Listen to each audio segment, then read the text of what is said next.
Pilipinas, ang oras po natin alas 6:40 ng gabi. Nasaan na yung S1? Tayo pagdating sa bata. Okay, ulit.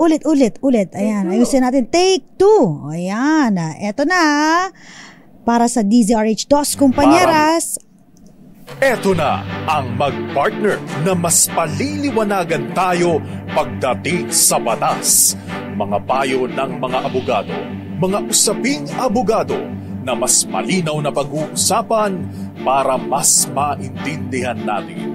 Kumpanyera ng Bayan, si Attorney Rina Seco at ang Panyera ng Bayan, si Attorney Cam, Cheryl Adami Molina.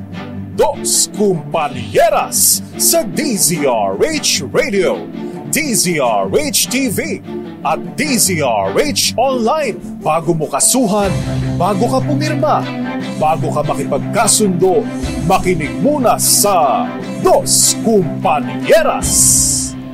Dos Compañeras. Magandang gabi po, Luzon, Visayas, Mindanao. Welcome po sa programang Dos Compañeras. Kami po ang inyong nakakasama. Ako po si Attorney Rina Seco. Ako po si Attorney Cam para sa DZRH. Una sa Pilipinas, una sa Pilipino. Yun, nakuha din. Actually, iniisip ko pa kung ano nga ba sasabihin kong next kung sama. Diba? Medyo masasanay din po kami. Bago na ang aming tagline. Tagline. Mm-hmm. Magandang gabi po sa inyong lahat. Oo, sa mga nakikinig po sa atin, kamusta po kayo? Mm-hmm. Medyo tayo po ba ay nakahinga na dahil doon sa nangyaring bagyong Karina? Tsaka medyo nakahinga tayo ng maluwag dahil lumabas na yung LPA. Mm-hmm. So hopefully, wala muna mga pag-ulan sa mga susunod na araw para naman na makabawi-bawi man lang tayo. Mm-hmm. Yung iba naglilimas pa ata eh. Mm-hmm. Mm-hmm. Yung iba naman nag-enjoy nagpapatuyo na. Alam mo, ba't nag-enjoy? Bakit? Yehey, sahod na. Oo nga ngayon. Mm-hmm. Yung iba bukas pa eh. Bukas pa iba. Bukas na lang yung iba. yung iba. Pero yung mga generous, sige, today pwede naman po. Actually, dapat ngayon. Yes, 30, no, Panyera? 15-30 or 5-20. Ganun ang mga swelduhan. Yan. So, kamusta naman po? Naubos na po ba ang inyong sweldo? Dumaan lang po ba sa kamay? Para lang bang kabote? Sumulpo, tapos biglang nawala. Pinambayad na ng bills. Yes. Alam mo naman si Pero Judith. Pero importante at attorney ka man, may naibayad kayo. Yes. At importante kung tayo nangungutang, tayo ay nagbabayad. Yan.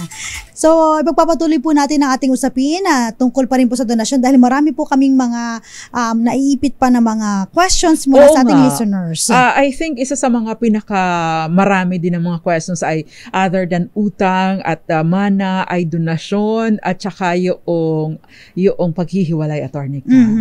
Pangangaliwa at paghihiwalay. Yes. Alam naman natin na ito yung mga realidad na nangyayari sa atin ngayon at kapag reality, maraming nakaka-relate. Kaya naman ito ang pinaka-paborito mga topic ng ating mga kababayan. Dos Compañeras. Dahil kahapon po nabitin tayo at meron pa pong mga katanungan na hindi pa po namin nasagot. So pagpapatuloy actually, hindi natin mauubos ito, attorney Cam, dahil biglang nadagdagan na naman. Napakarami na naman ng mga sumunod na questions after ng ating discussion last night.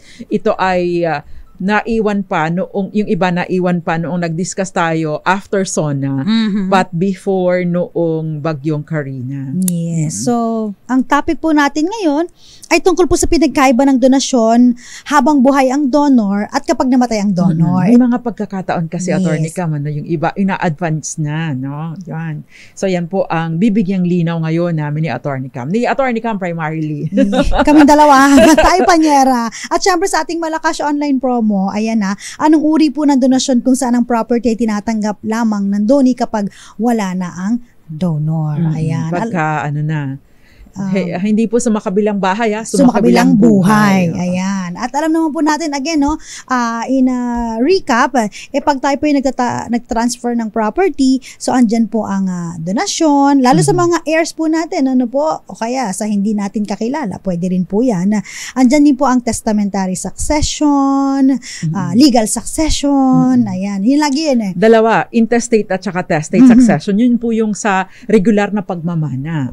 Yan. So, pag ganito pong pinag-uusapan natin, so, kaya nakaka-relate ang mga iba dahil papaano na kung halimbawa na si nanay o kaya tatay, nung sila ay namatay, meron palang donation mortis causa. May mga pagkakataon po kasi na ang mga magulang nagsasabi na ibibigay ko na lang ito para walang gulo sa mga anak ko. Yan. No? Babahagiin ko na ang mga properties, sa pag-usapan na natin mag-asawa, paghati-hatiin natin sa ating mga anak para kapag namatay tayo ay walang gulo, di ba? Maiwasan ng gulo, no?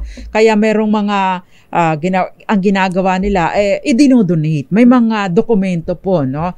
Of course, saklaw ito ng donasyon, no? Kapag ito ay binibigay na during pa ng buhay ang mga magulang. Ayan. So ito po yung pag-uusapan natin, yung donasyon nung sila ay nabubuhay at donasyon na magti-take effect kapag sila po ay sumakabilang buhay. Ayan. So ito po yung tinatawag natin na donation inter vivos at saka donation mortis causa. Yung vivos pala pa niya, inter vivos, ito pala ay Latin term. Yes, it's a Latin term. Ang ibig among sabihin the living. Among the living. Sa mga nabubuhay pa. Ayan. So, ibig sabihin nito, Attorney Cam, buhay pa yung nagbibigay, at saka buhay pa yung, syempre dapat buhay ang binibigyan. Kasi sa normal na pagmamana, namatay na ang pinag-ugatan ng property. Ito parehong buhay pa. Pag mortis causa naman pala, ang ibig sabihin niya, Latin term pa rin siya, ha? Ibig sabihin, in contemplation of approaching death. Ibig sabihin, ito ay alam na siya ay mamamatay. Oo. Kumbaga, although lahat naman tayo, dadating doon. Pero, binibigay siya in contemplation dahil iniisip niya na maaaring malapit na. Kaya ibibigay ko na lang sa anak ko. Ayan. Para naman hindi na siya mahirapan pa pagdating ng araw. Diba? May nga ganang pagkakataon. Common ito sa mga magkakapamilya, Attorney Cam. No? Mula ka na nanay at tatay, papunta sa mga anak. Ayan. At pag sinabi natin donation inter vivos, again po, importante po ito dahil meron pong epekto rin ng donation inter vivos, merong epekto ang donation mortis causa at meron lalo na sa revocation. Yung mga batas na sumasaklaw, depende kung ano yung sitwasyon. So saan ka papasok? Donation inter vivos o donation mortis causa? Anong sinasabi ng batas? Dos Compañeras. At syempre, saan kayo mas makakatipid-tipid? No? Alam mo, Attorney Cam, maikwento ko lang, pasensya ka na, maikwento ko lang at para magsilbing aral sa ating mga kababayan. Meron kasi akong kakilala before, no? Kakilala ko pa din ngayon, no? Itong si nanay at saka si tatay, ibinigay na sa nag-iisang anak ang property dahil para sigurado na ang future ng ating anak ngayon. Lahat ng property ipinangalan na kay anak. Ngayon, nag-asawa si anak. Naubusan na sila ng properties. Nag-asawa si anak. Namatay si tatay. Nag-asawa si anak, nagkaroon ng isang anak. Si anak nila namatay. Ang naiwan, si manugang at saka yung apo nila. Ang problema ngayon, hindi in good terms, si manugang at saka si nanay. Ngayon, saan lulugar si nanay? Naibigay na lahat kay anak and therefore sa manugang. Therefore, take note po hindi na tagapagmana. No, hindi na tagapagmana si nanay. Dahil may anak, 'di ba? May kasal yung anak niya at meron na siyang yung anak niya ay meron na ding anak. 'Di ba kapag may anak na yung anak mo, hindi ka na tagapagmana ng anak mo. Doon na lang yun sa manugang mo at saka doon sa kanyang anak. So ngayon ang problema, wala nang matitirahan si nanay. Nako. Yan. Kaya magsilbi pong lesson ito para po yung makinig yung mga ganitong mga pag-iisip na gustong-gusto ninyo na para mapabuti ang anak, para mapabuti ang apo. Pero isipin po ninyo yung inyong kalalagayan din kung sakasakali. Sige, tuloy, Attorney Cam. Para lang makuha nila yung mabuksan yung kaisipan nila as we go along sa ating talakayan. Yes, kasi ang nangyari dito, Panyera, 'di ba? Dahil kung ang may karapatan na po ay yung manugang at yung anak niya, sabihin na natin na medyo maliit pa o kaya naman bata-bata pa. Ang magmamanage na nito ay yung manugang. At kung hindi sila in good terms, yung pinag-ugatan ng property properties. oo. Siya talaga ang nagpundar, naghirap. Oo. Siya pa ang mapapatalsik ngayon. Yes, oo. Yun ang Not in masakit. good terms. Okay lang kung in good terms at aalagaan. Oo. Paano kung halimbawa ganito sa pagkakataon ito, mag-asawa pa ulit, diba? O yun pa, mas Diba? malala na naman yan, panyera. Another problem. Alam naman natin na in general, talaga sometimes, hindi talaga in good terms. Oo, ang Yung mga manugang at oo. ang biyenan. Oo. Not necessarily kung ano man kung hindi nila pinagkakaunawaan, yun ang medyo tagilid naman. No? Oo. Kapag halimbawang pinamana ng maaga at walang natirang Oo. property Kaya sa inyo. Wag po kayong mag-uubos ng property na ibibigay ninyo lahat sa inyong anak. Dahil kapag ka nag-asawa yan, abay, wala na. At pwede kayong mapatalsik sa property ninyo. Maliban na lang kung talagang tatanaw ng utang na loob. Paano kung nasa ganitong sitwasyon, Attorney Cam? Ayan. Yan. So, Kaya makinig po sa mga tatalakay natin tonight. yes. So, yun po, importante po, pag sinabi nga intervivos, yung acceptance pa niya, importante. Kasi kapag acceptance, kapag donation intervivos, dahil sabi nga natin, among the living, nabubuhay, Oo. ang acceptance po ay dapat gawin nyo po habang nabubuhay po ang donor. Oo, at yung pagtanggap na yun, hindi doon nag-i-stop ha. Yes. Communication na tinanggap na. O halimbawa, binigyan ako ni Attorney Cam ng property, tinanggap ko at hindi sapat na tinanggap ko lang. Dapat mai-communicate ko or maipaalam ko din, maipabatid ko kay Attorney Cam na, Attorney Cam, tinanggap ko na yung donasyon mo. Ayan. At ang requirement pag intervivos, kailangan ito ay nasusulat. Yes. Oo. So, importante po yun. So, kapag halimbawang intervivos, donation intervivos, hindi mo pwedeng i-accept pag namatay na. Oo, diba? wala na yun. Oo. Hindi na kumpleto Yes. ang donasyon. Therefore, ineffective. No? Walang nangyaring donasyon. Hindi na kumpleto Yan. Papaano naman kapag donation mortis causa? So, ang acceptance Mortis dapat. causa is to take effect upon the death Correct. of the giver, the donor. Yung acceptance mo, nung nabubuhay pa siya, ay hindi rin naman yun po pwede, panyera. So, kailangan na acceptance mo ay, of course, kapag namatay na, no?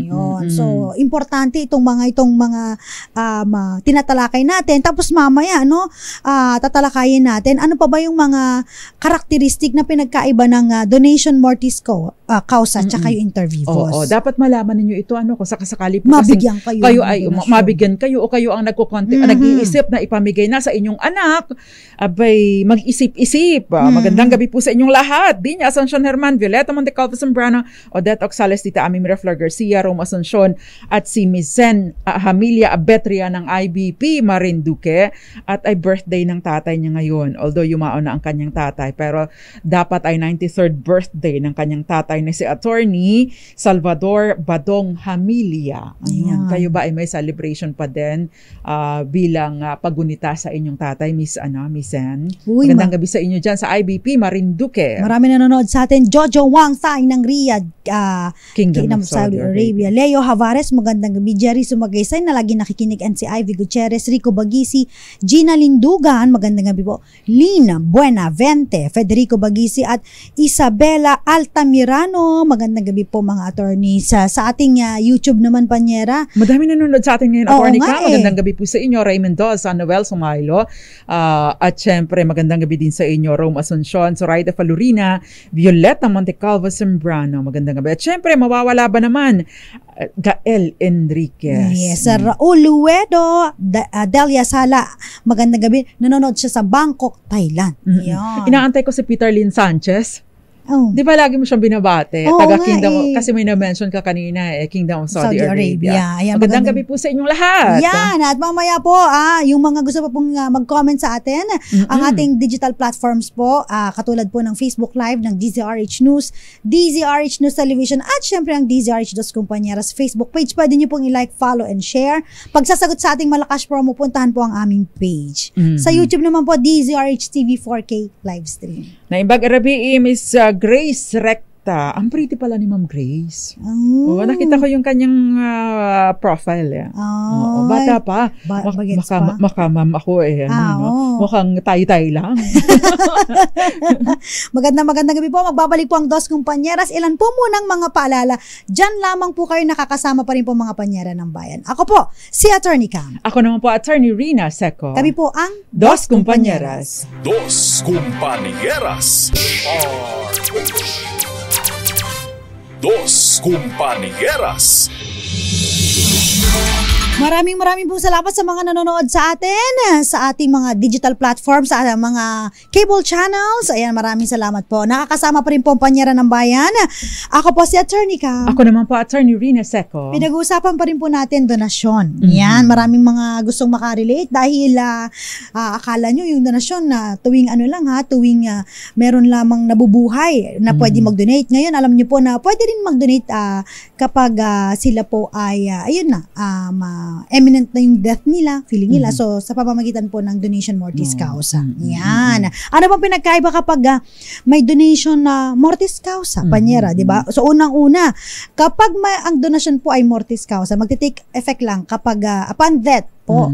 Wala pa pong natatransfer na ownership sa'yo. Nag-govern din po dito yung rules on succession. Yes. Yung batas patungkol sa succession or pagmamana. So, ibig sabihin, kapag wala pang natatransfer sa'yo na ownership, kayang-kaya pa rin, no? Ang mayroon pa rin pong pagmamayari ng property na idodonate sa'yo ay yung donor pa rin. So, kailangan na ito po ay ma-enjoy pa rin niya, nakokontrol pa rin niya. So, ganun po. It doesn't mean na kapag ikaw po ay nakatanggap o nalaman mo na merong donation mortis causa in favor sa'yo, ikaw na ang magmamay-ari ng property. Ayan. So, pangalawa, pag donation mortis causa, Panyera, syempre, no, ito po ay revocable. Ayan. Habang po buhay at may pagkakataon na bawiin yun, kaya magtinu kayo.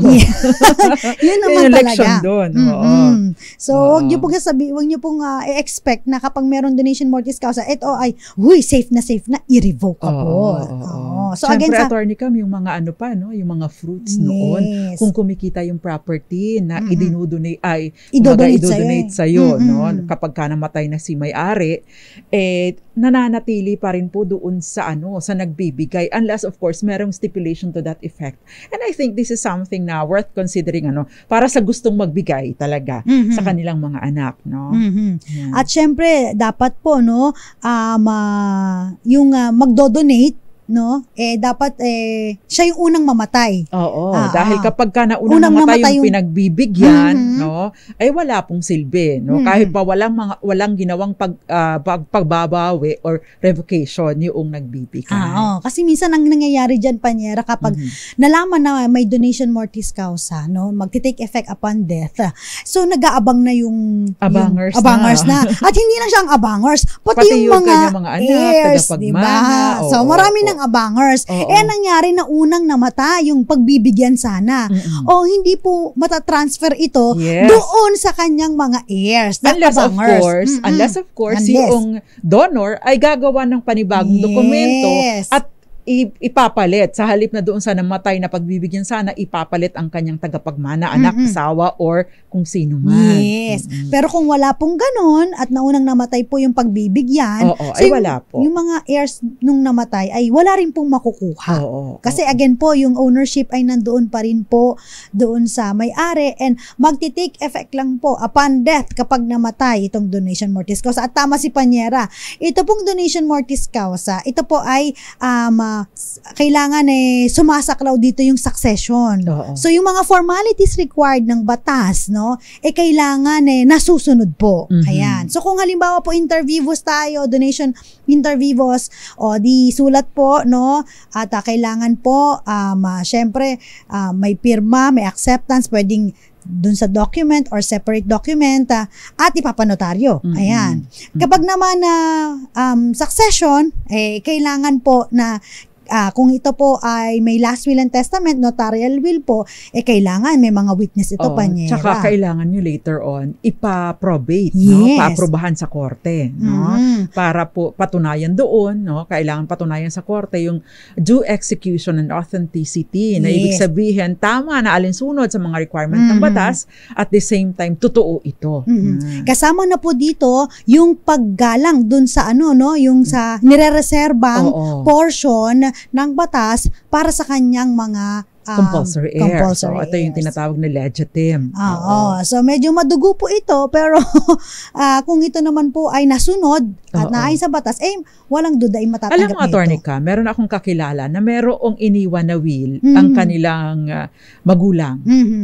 sa halip na ipaprobate nila, ang ginawa nila, dinisregard nila yung will. No? Ibig sabihin, hindi na nila pinaprobate. Okay. Ang ginawa nila, naggawa sila ng sarili nilang extrajudicial settlement. Pero sinunod pa din nila kung ano yung mga nasasaad doon sa will ng kanilang magulang. So parang sinunod pa rin nila, pero para makatipid at hindi na kailanganin ng lawyer at hindi na kailangang magbayad ng kataas-taas na filing fee dahil porsyento po ito sa value ng property. Sinunod na lang nila na without going to court. Isa rin yun sa mga option, Attorney Cam. Basta just see to it na masusunod po yung disposition doon sa will. Yan. Kung halimbawa po ang disposition sa will ay ang property, tatlong anak, ito gusto ko kay ganyan, gusto ko ng ganyan. Kung yun ay sinunod ninyo, wala namang problema at para sa inyo talaga yan. Ang problema kasi, Panyera, paano kung may ibang tao na pinag-donate doon sa isang property, tas in-exclude nyo siya doon sa extrajudicial settlement of estate. Ang importante lang kasi ay susundin po ninyo. Yes. No? At nagkaka-issue din yan kasi, Attorney Cam, kapag yung bagaman at gusto nilang sundin, nape-prejudice naman, or ibig sabihin, apektado yung legitim. Ibig sabihin, yung kalahati, yung 50% ng total value, nakakainan nung pinamimigay sa iba.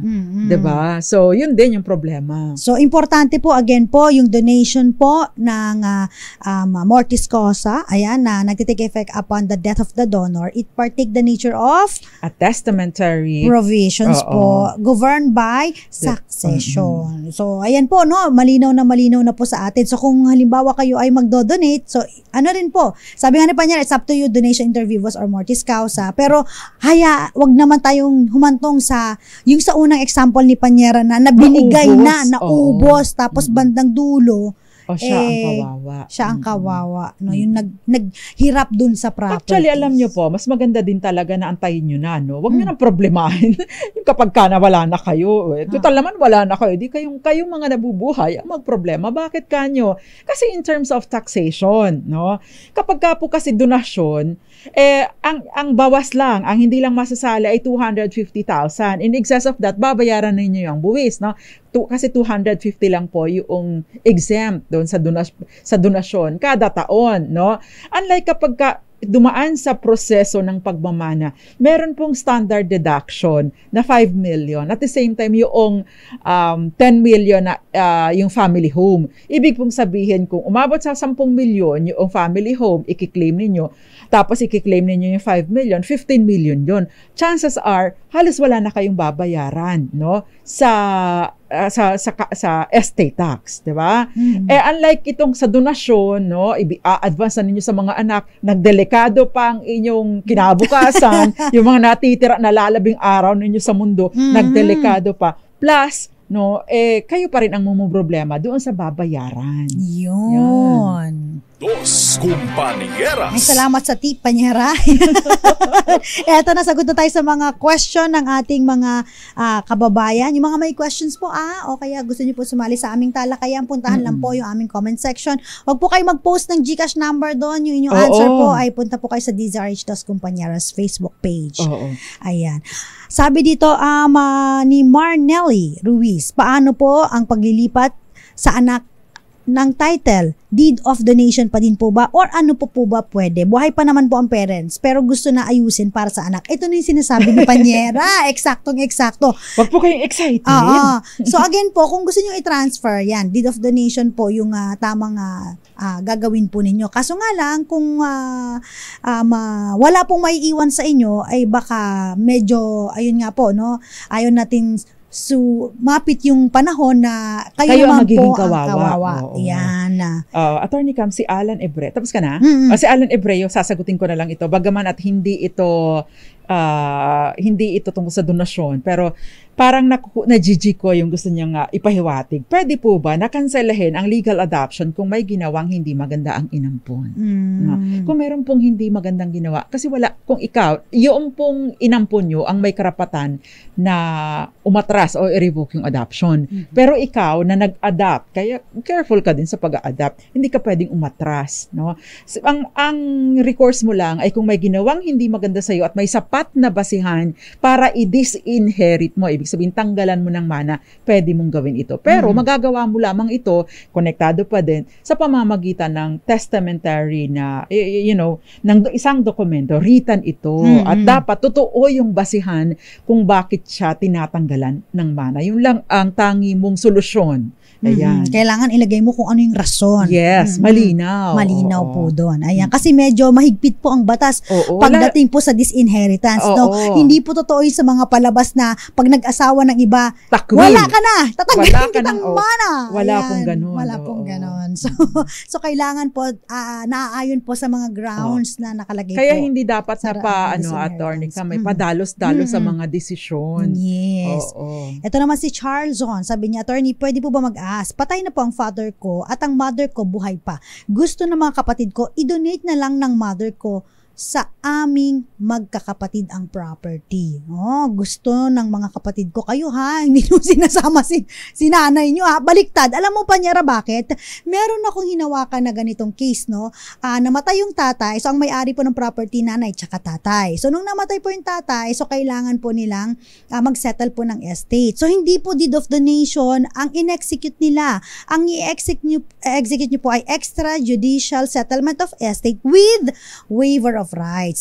Dahil doon sa waiver of rights, ilalagay nyo kung i-waive nyo yung karapatan nyo at kung kanino nyo ibibigay yung rights nyo sa inyo magkakapatid para doon po sa kanya mapatituloy yung property. Ngayon, dahil po may waiver of rights, meron po kayong babayaran na donor's tax. Kasi po, in effect, nag-donate ka, dinonate mo yung share mo doon sa pagbibigyan mo. Ito'y maliban na lamang po kung general ang inyong waiver. Ibig sabihin, yung share ko, paghahati-hatian na lang ng lahat ng mga anak ko. Yun po pwede. Pero kung ang gagawin nyo, itong share ko, ibibigay ko na lang kay Attorney Cam o sa isa kong tagapagmana, yun po ay magiging subject sa donor's tax. Of course, no, yung pong, again, nag-a-apply din po under sa train law, yung 250,000 na hindi kasali sa bubuwisan, no? Kung sakasakali. In excess of that, meron pong 6% na donor's tax on top of the estate tax. Ayan. Yung sa inawakan ko baliktad, yung mga anak ang nag-waive in favor sa nanay. So, na-execute mas maganda yun. Na-execute yung title, kay nanay na lang.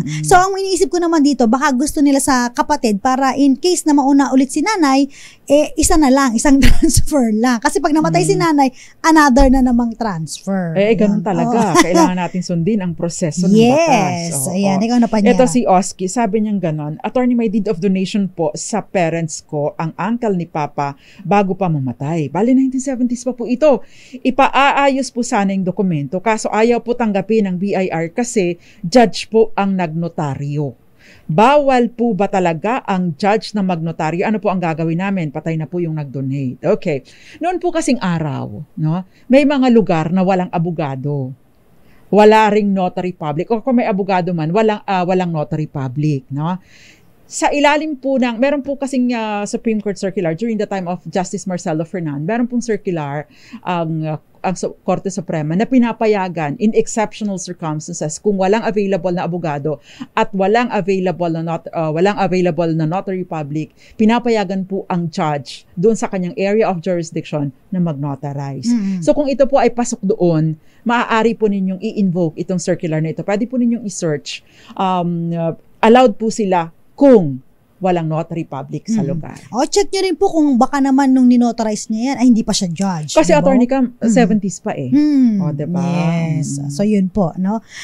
Sabi naman dito, maikwento ko lang. Meron kasi akong kliyente na ikinasal sa judge. Di ba merong affidavit of cohabitation? Yung affidavit of cohabitation, dahil walang notary public sa lugar, si judge ang nag-notarize ng affidavit of cohabitation. Valid. Ayun. Ayan. So, ang hirap naman kung pupunta pa sa... pupunta ka pa sa kabila, sa ibang Ibayo. Kasi 70s ito, attorney. Kami nga lang problema dito. Yung donor's tax, napakatagal na. Wala po tayong amnesty sa delayed payment ng donor's tax. Ayan. Ito pa. Attorney, meron po na deed of donation ng husband ko. Okay. Ginawa yun nung buhay pa ang father-in-law ko. Kaso, naghahabol po ang mga bayaw ko ngayon.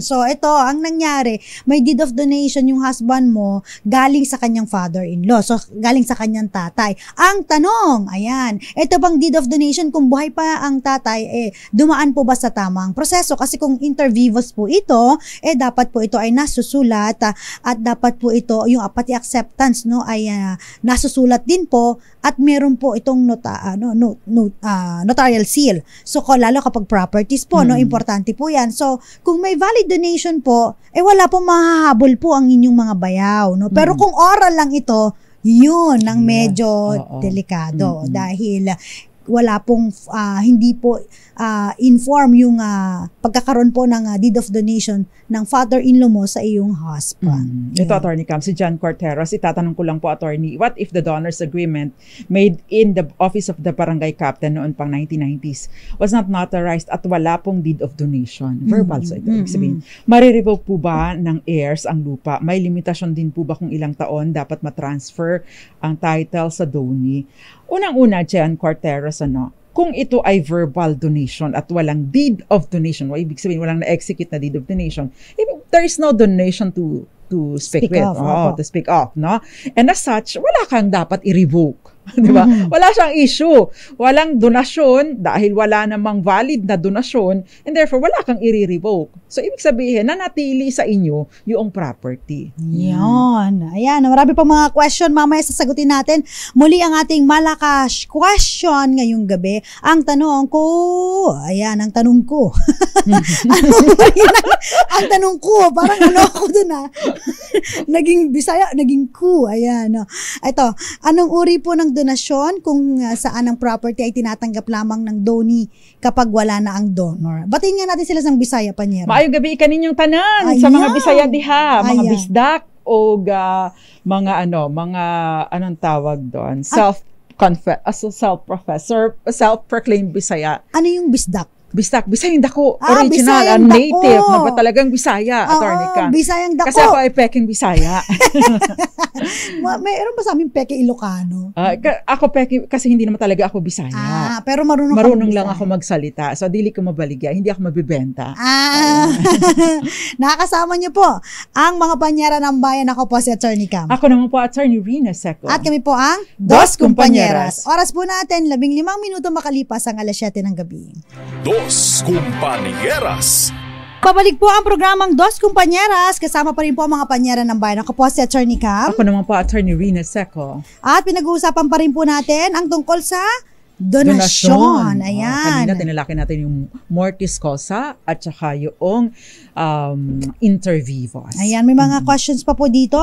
Yung mga gusto pa pong sumali. Meron kang question, right? Apo. Before we pause for commercial. Yes. Ito muna yung sa mga gusto sumali po, sa malakas question, anong uri ng donasyon kung saan ang property ay tinanggap lamang ng donee tinatanggap lamang ng donee kapag wala na ang donor. Yan. Question. Ayan, marami pa mga question dito. Ayan, saan na ba yung question ko kanina? Teka, hahanapin ko. Habang naghahanap si Attorney Cam, Maricor Angeles, Andy Marquez, Boboy Pertos, Manuel Nonato, Hil Ocampo, Evitz Escueta, Mirna de la Cruz. Magandang gabi po sa Federico Bagisi at Pete Dodero. Magandang gabi. Maraming salamat at na-appreciate niya ang ating mga legal advice. Nanonood sila sa Bacolod City. Yes. May question yung kanina pala nasagot na natin yung sa tatay. Ayan. Ito another question. Attorneys, good evening po. Hindi po ba required kapag deed of donation ang documentary stamp tax kapag real property land and improvement? Ayan. Kasama pa rin po, no? May babayaran pa rin lahat pong po. Documentary stamp tax. So kapag maglilipat po ng real properties. Yes. 1.5%. Kailangan ganito po yan. Ganito po ang paghahandaan ninyo kapag kayo ay may real properties. At maghanda po kayo na at least 9.5%. Para safe, gawin nyo ng 10% kasi 6% na either donor's tax o kaya capital gains tax. estate tax. Tapos may documentary stamp tax na 1.5.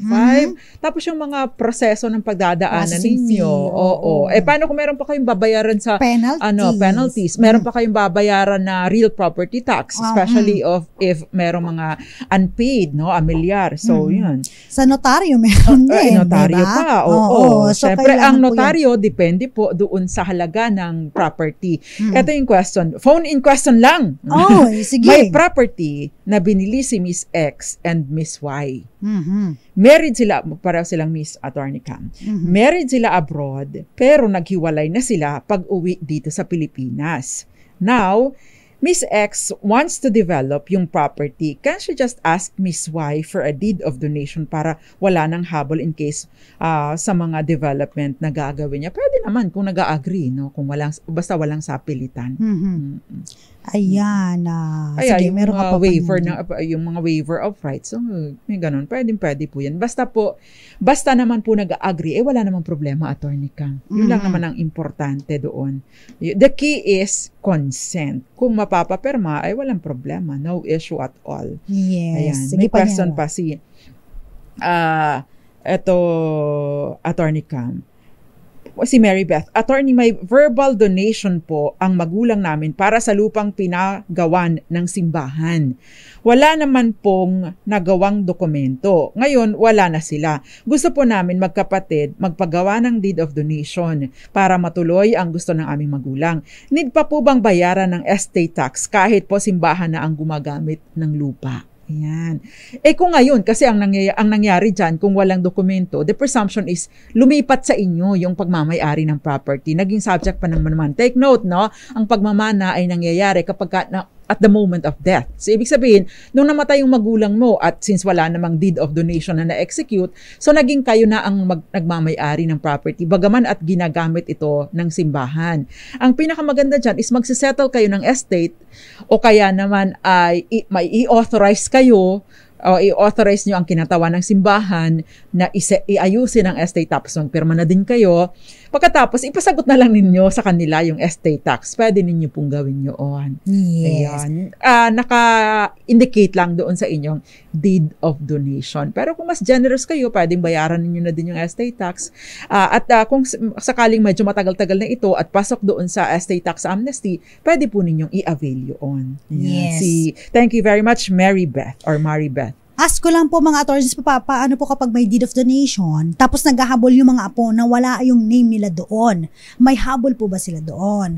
Again, titignan po ninyo kung ito po ba ay donation inter vivos or donation mortis causa. Kapag ito po ay pumasok doon sa mga formalities required by law, valid po ito at walang habol yung mga apo. Ayan. Ayan. Ito pa, paano daw po kapag namatay ang donor ng house and lot at sasakyan?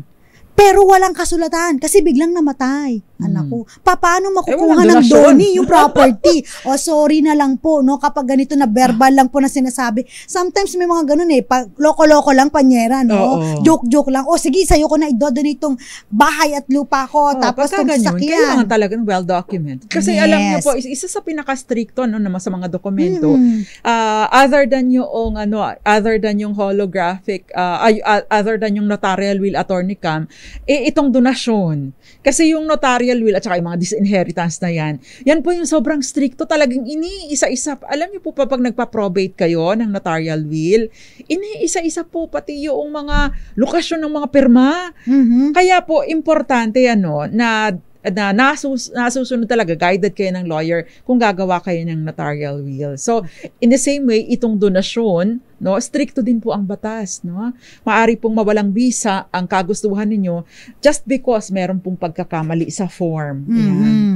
Eto, may question pa po dito. Ayan, no, hanapin pa po natin yung mga question. Sabi dito, attorney, may habol po ba ako sa iniwang donation or mana ng dati kong amo kapag ito ay hindi ibibigay ng apo ng amo ko o babaliwalain nila? So ikaw ba ay pinamanahan ng inyong amo? So paano ka pinamanahan nung siya ba ay nabubuhay? Kung mana yan, Attorney Cam, probably nasa will. Ibig sabihin, pwede po kayong mag-file ng petisyon para sa probate. Ayan. Pag nagsisettle na sila, sabihin nyo, alam ko, meron disposition para sa akin ibigay nyo sa akin. At dapat igalang yun. Sana all. Magandang gabi din sa Romel Maluto. Diyan sa Guimaras. Okay. Ayan. Attorneys, noong di pa po kami annulled ng asawa ko, ay may mana ako sa auntie ko na lupa. Pero dahil po kasal pa ako at magulo ang ex ko, ipinangalan ko po muna sa kapatid kong single at that time. Ayan na. Nag-asawa po ang ate ko. Nakapangalan pa din sa kanya ang lupa. Tapos itong annulled na kami ng ex ko, gusto ko na sanang bawiin. Ayaw po magpirma sa asawa niya sa deed of assignment. At dahil conjugal daw po nila ang lupa. Eto na ngayon. Kaya nga po napakahalaga na ang inyong properties ay, ang dokumento sa property ay nag-i-express ng totoong intensyon. Kasi kung ito ay mana po ninyo, di ba, kahit ex kayo at ang mana ito ay pamana lang sa iyo or donasyon lang sa iyo. Hindi po ba anything na natanggap ng gratuitous title during the marriage ay pagmamay-ari ng pinagbigyan nito? Nagkamali lang kayo bakit ipinangalan ninyo sa kapatid ninyo. Nako. Kasi kapag ka po doon sa papel, no, ang by presumption is kung sino ang nakarehistro, kung kaninong pangalan nakarehistro o kaninong tao nakarehistro ang property, siyang may-ari nito. So ngayon, nasa iyo po ang pagpapatunay, no, na kayo talaga ang nagmamay-ari nito and merong fraud or mistake na nangyari, and therefore merong nabuo na implied or constructive trust pabor, no, na kayo yung beneficial owner talaga at ipinagkatiwala lamang o hinahawakan lamang ng kapatid ninyo ito. Ngayon ang problema ay nire-revoke na. Tawag ng attorney ka, ina-attack na, inaangkin niya. Kapag ka po ganun, meron lamang po kayong 10 taon para habulin ang property. Kung ganyan at tawag doon ay inaangkin ng inyong brother-in-law ang property, ay baka kailangan po ninyo magkortehan. Yan. O kaya nga po napakahalaga, mag-SPA na lang. At saka ganun, dapat nag-consult muna rin kayo ng abogado kapag kaganyan. Again, lahat po ng properties na tinanggap, no, by gratuitous title during the marriage ay ang nagmamay-ari ay yung asawang pinagbigyan o yung taong pinagbigyan. So, wala po dapat na naging problema kung diniretso sa inyo kahit pa magulo yung ex ninyo. Diba? Ay, nako. O kaya, again, lamang ang may alam. Ngayon, problema mo ngayon, kailangan kang magkorte para sa reconveyance, para ma-recover mo. Pero nasa iyo ang bigat ng pagpapatunay na ikaw talaga ang nagmamay-ari ng property. Napangita ko kanina kasi may nabasa akong sagot. Ano? Diyos mio, padalos-dalos, sabi nag-El Enriquez, kawawa naman, sabi ni Ma'am Mirna de la Cruz. Ayan, sa sumagot po na ng ano? Sa ating katanungan, napasmile naman ako. Ayan, sabi niya, ang sagot niya ay, donasyon, morgue, scout. Kasi malapit-lapit na rin morgue. Mortis kasi is death or patay, no? Sa bago mo basahin niya, Attorney Cam, si Manuel Nonato, sabi niya, I will just share my experience regarding estate tax. Nakatulong din po, nag-present ako ng promissory note sa BRR prior to death. Meron po silang malaking utang. Okay, kapag ka po kasi, no, para po mabawas doon, halimbawa may namatay, tapos nagsisettle ang estate, itong namatay ay meron siyang naiwang utang, babayaran po muna kasi yung pagkakautang bago siya i-tax at saka bago po maghatian ng mana. So, ibig pong sabihin, kailangan po kasi na kung sinasabi ninyo, ay dapat tanggalin ito sa mga babubuwisan dahil ito ay bayad sa utang. Kailangan mo patunayan na meron ng totoong pagkakautang. Duly notarized itong promissory note or any contract indicating, notarized contract indicating na meron nga pong pagkakautang. O kaya naman, no, meron pong halimbawa ay mortgage. Yes. Kaya yung mortgage agreement, nagagamit po ninyo yan sa pag-claim po para mabawasan or mapababa yung taxable estate. Ayan. Eto na, para sa ating DZRH Malacash promo. Eto na ang DZRH Mas Malacash promo online. Sagutin lamang ang tanong ng ating announcer sa live Facebook page ng DZRH at instant meron 500 pesos na premyo.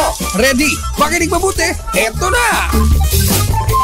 Para sa katanungan na, eto na, Katanungan ko. Anong uri ng donasyon kung saan ang property ay tinanggap or tinatanggap lamang ng doni kapag wala na po ang donor? Hindi po donasyon, morgue causa. Mortis causa. Ayan. So, ang ating winner ay walang iba kundi si... Congratulations sa'yo! Janet Thomas ng Tarlac. Yay! Ay, magandang gabi po sa inyo. Congratulations. Abangan po ang inyong papremyo. Ayan, 500 pesos Yes. po. Ayan. Congratulations, Juan. Magandang gabi muna, Luna Ben. Gayon din kay Peter Albia, Joy Garimbao, Ray Mendoza. Maraming salamat po sa mga nakatutok sa atin. Sa mga hindi po namin nabanggit, pasensya na po. Tomorrow magkikita at magkakarinigan pa rin po tayo. Same time, same station, at same attorneys. Yes. Pinagpawisan ako sa pagpili ng winner. Ay, madami kasing sumasabi. Kaya nga ayan. Maraming salamat. Nakasama ninyo ako po si Attorney Cam. Ako naman po, Attorney Rina Seco. Para sa DZRH. Una sa Pilipinas. Una sa Pilipino. Dos Compañeras.